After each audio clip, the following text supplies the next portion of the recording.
আসসালামু আলাইকুম, আশা করি আপনারা সকলেই ভালো আছেন। আপনাদের দোয়ায় আল্লাহর রহমতে আমিও ভালো আছি। এই যে ইউসুফ বাইক নিয়ে আমরা দুইজনে ভিডিও করার জন্য বিকাল বেলা দেখেন স্কুলের সামনে দাঁড়ায় আছি। যে স্কুলের সামনে আমি বাড়িতে আসলে ভিডিও বানাই, যে তো এই যে রাস্তাটা দেখেন।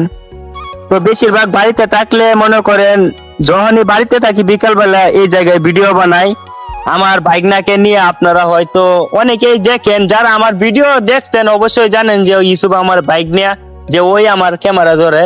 যারা মনে করেন আমার ভিডিও গুলো দেখেন তাহলে অবশ্যই আমার বাইকনাকে চিনবেন, কারণ ওর জন্যই মনে করেন প্রতিদিন আপনাদেরকে ভিডিও দেওয়া যায়। তো হয়তো আমি চলে যাবো ওই স্কোয়ার মাস্টার বাড়ি, পরে হয়তো আর বাইকনাকে নিয়ে ভিডিও বানাইতে পারবো না। তারপরে ভিডিওটা বানায় রাইখে দিলাম, ভিডিওটা তো ছাড়তে পারবো, আপনারা দেখতে পারবেন। তখন হয়তো ক্যামেরা ধরবে আমার বন্ধু বান্ধব, কারণ বাড়িতে আসলে হয়তো বাইক নিয়ে আমার ক্যামেরা ধরে, কিন্তু বাইকনাটাকে আমি অনেক মিস করবো। কারণ বাইকনাটার জন্যই বাড়িতে আইসে প্রত্যেকটা দিন নিয়মিত ভিডিও দিয়ে গেছি, পেজে আইডিতে সব জায়গায় ভিডিও দিতে পারছি। দিনে 4টা-5টা করে ভিডিও বানাইছিস, সবই আমার বাইকনাটার জন্য। আপনাদের কাছে বেশি কিছু চাইবো না, আমার বাইকনাটার জন্য দোয়া করবেন জীবনে যাতে ভালো কিছু করতে পারে, বড় হইতে পারে। আমিও দোয়া করি আমার বাইকনাটা বড় হোক, আর আপনারা আমার জন্য দোয়া করবেন। জীবনে চলার পথে অনেক বিপদ আসবে, যদি আপনারা পাশে থাকেন তাহলে আমাকে কেউ আটকাইতে পারবে না। আমার লক্ষ্য, আমার চেষ্টা, আমি চালায় যাব।